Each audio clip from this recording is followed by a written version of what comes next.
welcome back to my channel. So today I have this makeup look for you. As you can probably tell, I've bought a ring light and I've got a new camera, so I'm super happy with the quality of this video and I hope you are too. So I went into MAC yesterday and got a few bits, so I just thought I'd film a tutorial using them for the first time. So this is going to be a little bit more of a chattier video, so if you prefer a chattier video, like a longer video, then let me know, or if you prefer the shorter ones, then please let me know, and also if you prefer voiceovers, and yeah. So if you'd like to see how I got this makeup look, then please carry on watching. So as you can tell, I've already filled in my eyebrows and I used the Anastasia Beverly Hills Dip Brow Pomade in the shade Ebony, and then I just concealed under them with the Maybelline Fit Me Concealer in the number 15. Now what I'm going to do is prime my eyes using MAC's Soft Ochre Paint Pot, which I use literally every time I apply eyeshadow, and I'm just going to apply that all over my eye using my ring finger. Also, if you find this product quite sort of drying on your eyes, then I'd recommend using an eye cream. Now with any sort of cream product that you use on your eyes, whether it be the Urban Decay primer potion, whether it be a MAC paint pot, you always want to be sure to set that primer in place, as it is a cream product and there is chances of it creasing throughout the day and making your eyeshadows crease and everything like that. So I'm taking the Rimmel Stay Matte powder, and you can use an eyeshadow if you want, but I find powder works just as well as an eyeshadow, and I'm just packing that all over my eye with the Real Techniques Deluxe Crease Brush. This just makes sure that the cream product won't budge or crease throughout the day. And when using cream products on literally anything, it could be your eyes, your face, you should always set it in place with the powder, as obviously it is cream and it can sort of move around throughout the day, and like I said, it can crease. So yeah, always set your cream products with a powder, and also never go over a powdered product with a cream product. So say you powdered your face and then you applied a cream blusher on top, there's chances that it will look quite sort of patchy and it will look quite sort of cakey on your face. So yeah, always use your cream products before your powdered products, and always set your cream products in place with the powdered product.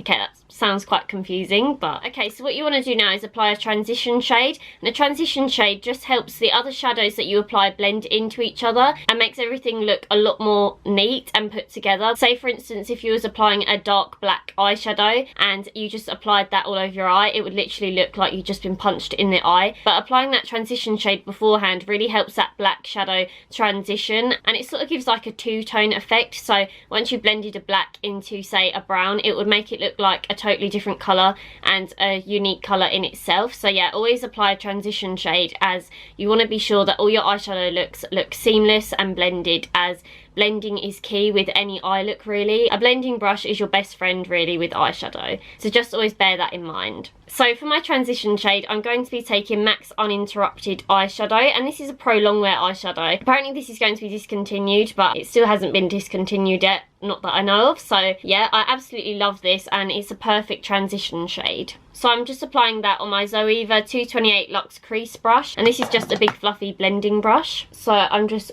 working that through my crease and I'm just winging it out, as I want this look to be quite sort of winged out. And I'm just applying that up to my brow, but I'm not taking it up into my brow bone here, as this is a sort of darker transition shade than I usually go for. Now what you want to do now you've applied your transition shade, you want to add some depth to the eye. So what I've got here is my little MAC cord that I made myself. So I just bought every one of these shadows like individually, and I think these are about £10 each, or they may have gone up, I'm not sure. So I'm going to be taking this shade here, which is called Red Brick, which is just the most perfect sort of bright orange. It may look quite scary in the pan, but once you've applied it to the eye, it just looks gorgeous. I'm taking that on a Morphe M139 blending brush. I'm just taking that on the outer part of my eye and just slightly blending that in. I'm just focusing it here, and then I'll slowly build it in towards my crease. I will say I love the Morphe brushes, but this one I find tends to shred a lot, so just be warned if you are looking to purchase any. But they are really cheap, so it doesn't really matter. The other one I've got doesn't shred as much as this one, but if you're looking for some good blending brushes that aren't expensive, I'd go definitely with Zoeva. They're definitely my favourite blending brushes, as well as the MAC ones, but they're pricey just for one brush. I know I've taken my eyeshadow quite far out, but that's because I'm going to be cleaning it up later once I've done my eyeliner, and all I do is I just take a face wipe and I just clean up the edge, just to make it all nice and neat and crisp at the end. Okay, so once you've got that to the intensity that you want it, you just want to set your blending brush again, the one that you applied the transition shade on. So you're just going to take that and just blend everything together really, just so there's no harsh lines. So what I'm going to be using for my lid is the MAC pigment in the shade Melon, and this is one of the like mini size ones. These are £10 and the full size ones are £17, and to be honest, when are you ever going to go through like a full size MAC pigment? These ones are definitely worth getting instead of the full size, I think, but that's just my personal opinion. And they're great to put in your kit too, obviously, like if you're traveling, like doing clients makeup and things like that. So I'm going to be applying some of this pigment to the back of my hand. That was probably way too much. Then I'm going to be taking a flat angled eyeshadow brush, and this has a little bit of white eyeshadow from, so please do excuse that. But yeah, I'm going to be taking my brush and just blending the product into my hand. Like tapping it in. I'm then just going to be taking my MAC Fix Plus spray, and this is the cucumber scent one. So what I'm just going to do is spritz my brush with this. And I'm just taking a little bit more off the back of my hand, and I'm just going to apply that all over my lid. And with the MAC pigments, I'd say you want to go in a little bit first and then build it up, because they can tend to get everywhere, hence why I haven't got any foundation on at the moment. I knew there'd be fallout with these pigments, so that's why I always do my eye makeup before my face makeup, as even if I'm just doing like a simple eye look, I just always prefer to do my eyes first. And also my eyes take the longest out of everything, so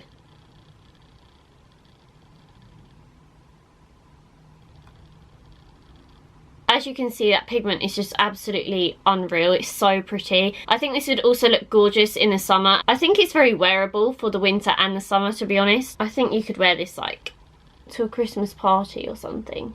I'm just going to build that up a little bit more. I know Urban Decay do pressed like pigments. I think they're like pressed glitter pigments or something. I'd love to try those. So if any of you have tried those and like recommend them, then please leave me some like colours that you think I'd like in the comments, or whether you think they're worth it or if they're better than the MAC ones. Now once we've got the pigment applied, I'm just going to take more of the red brick shade from earlier on the same Morphe blending brush, and I'm just going to take that on the outer corner once again and then blend that into my crease. And this will just also help blend the pigment. So just taking that into the crease. And I'm making sure not to take that too far down into like my inner corner. I'm just stopping right here. And obviously as you're blending that shadow in, you may find that you've lost some of the pigmentation of the pigment. So just be sure to spritz your brush once again. And don't apply any more pigment unless you need to. And just go back over with your damp brush and just press that on your lid. I sort of wish that I'd applied a shadow underneath the pigment, but that doesn't really matter, I suppose, as the pigment is quite light itself anyway. So if you was using like a black pigment, then I'd recommend using like a black base underneath, or like if you was using like a blue or something like that. But as this is very light anyway, I don't think it really matters. And the paint pot itself that we use to prime the eyes is quite sort of a yellow tone, so it doesn't really matter so much with this pigment. But if you was using, like I said, a different colour, like a bright pink, whatever like that, then always use a sort of base underneath that's the same colour as the pigment, or sort of almost got the same sort of undertone. And then just taking that Zoeva blending brush again and just going over and just blending it all so there's no harsh lines. Now just to define the eye, I'm going to be taking this brown from my MAC Maleficent palette, and this is the packaging. It's so adorable. This came out sometime this year, like earlier on in the year. This palette was obviously limited edition, but if you do want your hands on this specific one, then I'm sure they do it on like eBay or something like that. But all of the shadows in this are sold individually, apart from I think this one. I can't remember the name of like any of these, but I'm going to be taking this dark brown here. I believe it's called something like ground brown or something, but I could be wrong, so I'm going to leave the name of it in the description box. And I'm taking that on a Morphe B42 pencil brush. So I'm just dotting the shadow where I want the most pigmentation, so just on the outer corner. Then I'm just taking the same Morphe blending brush from earlier, and I'm just blending it in. I don't want this to be super dark or anything, as I want to keep the look quite sort of light. I just want something to sort of give the eye a little bit of definition, especially if you're not used to wearing like bright orange eyeshadows or anything like that. as I know that some people will find this look a little bit scary otherwise.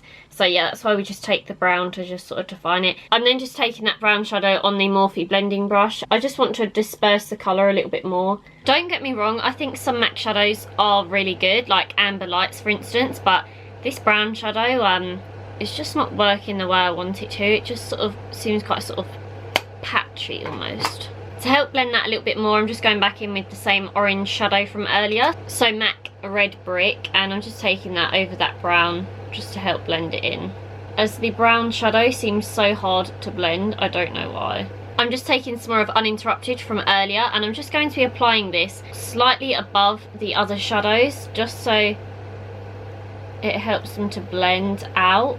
Because since applying this dark brown shadow, I feel like it's gone quite sort of blotchy and like a just big chunk of brown shadow. So I just want it to transition.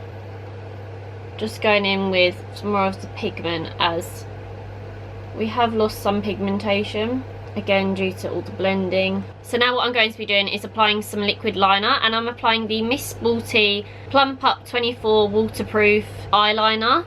The name's quite confusing as it's like all spread around the bottle, but yeah, this has a really nice fine nib to it.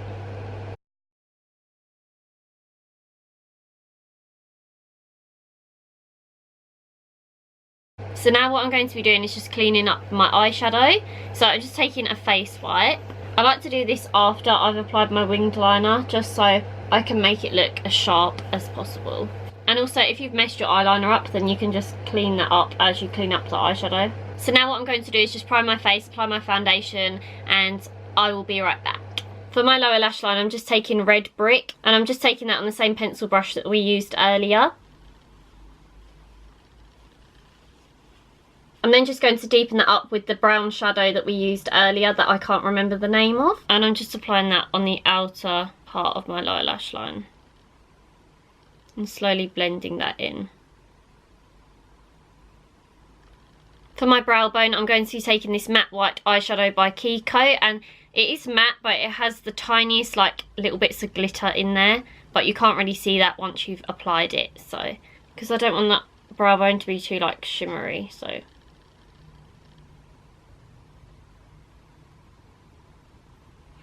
as you can see, you can't even like see the like flecks of glitter that it has in it. For my inner corner, I'm going to be taking the MAC Pigment in Vanilla. And I'm not actually going to be wetting my brush with this one. Like, I don't want it to overtake the pigment that on the lid. Like, I want the pigment on the lid to be just as intense. So okay, so as you can see, I've just applied a little bit of mascara just so you can see what the look looks like with mascara. I am going to be applying some false lashes, but of course that's optional. You don't have to apply them if you don't want to. You could just leave it like this, and obviously apply a little bit of mascara to the bottom lashes. So I'm just going to be applying some falsies. So the lashes that I'm going to be applying are the EYLURE Vegas Nail Lashes, and these are in the style Grand Glamour, and this is the box, just in case like you go in Superdrug and you can't find them or whatever, then this is what you have to look out for, the bright blue box. So I'm just popping that on. I think the lashes just literally like complete this look. I'm now just going to apply a little bit of mascara to my bottom lashes. Now what I'm going to do is I'm just going to set my eyebrows in place, and I like to do this after I've done like all my makeup. Then I know that I can just brush away anything that's sort of fallen into my eyebrows, whether it be foundation or eyeshadow or anything like that. So I just set them once I've done like the rest of my makeup, so then it's easier. And I'm just using the Anastasia Beverly Hills Clear Brow Gel for this. Now for blusher, I know I use this in literally every single tutorial, but I'm just using MAC's Peaches, and I'm going to use this as my sort of base blush, if that makes any sense. To say if you was using a purple eyeshadow and you want it to be sort of two-tone, then you'd apply a blue base, so it would give it that two-tone effect. So yeah, I'm applying the MAC Peaches blush as my base blush. So I'm just applying that with a Primark powder foundation brush, as always.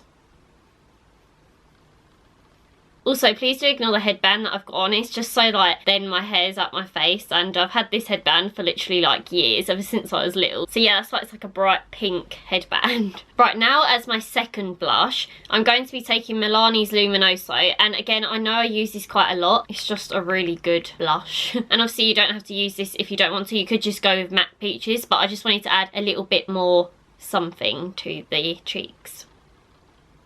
So I'm just layering the two products. Right, this may look a little bit crazy and I've never done this before, so I don't know how this is going to look. But what I'm going to be doing is taking MAC's Vanilla pigment from earlier that we used on the inner corners of our eyes, and I'm going to be using it on my cheekbones. So I just got a little bit of the pigment in the lid, and I'm just using my paintbrush from Hobbycrafts. This is the Graduate Daler Rowney Round Mop, and it literally cost me like £2. It's literally amazing for applying highlighter, so I don't know if you can see that. My god, I'm really impressed. That is literally like amazing. It just gives you like a really nice wet looking highlight.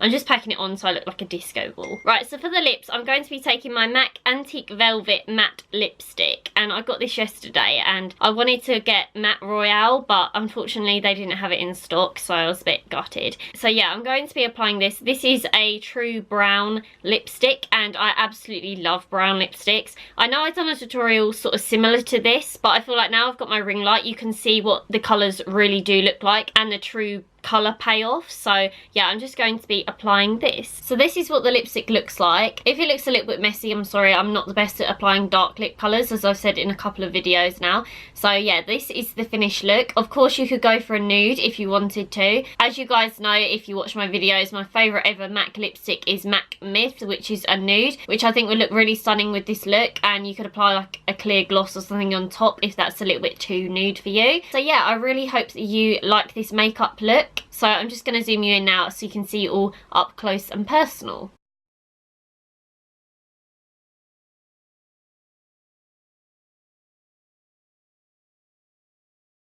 So guys, that's the end of this makeup tutorial. I really hope that you like this makeup look as much as I do. I had so much fun creating this look for you, and I can't wait to do more makeup tutorials in the future with my ring light now that I've got it, and yeah, I'm so happy. I really hope that you also like the quality, so please let me know in the comments if you can tell the difference with my new camera and ring light, and if you prefer this quality and stuff like that. So yeah, I'd really like to know your feedback. I really hope that you enjoyed this video, guys. Thank you so much for watching, and I will see you in my next one. So please like this video if you liked it, and subscribe to my channel if you'd like to see more upcoming videos from me, and I will see you in my next one. So take care, bye!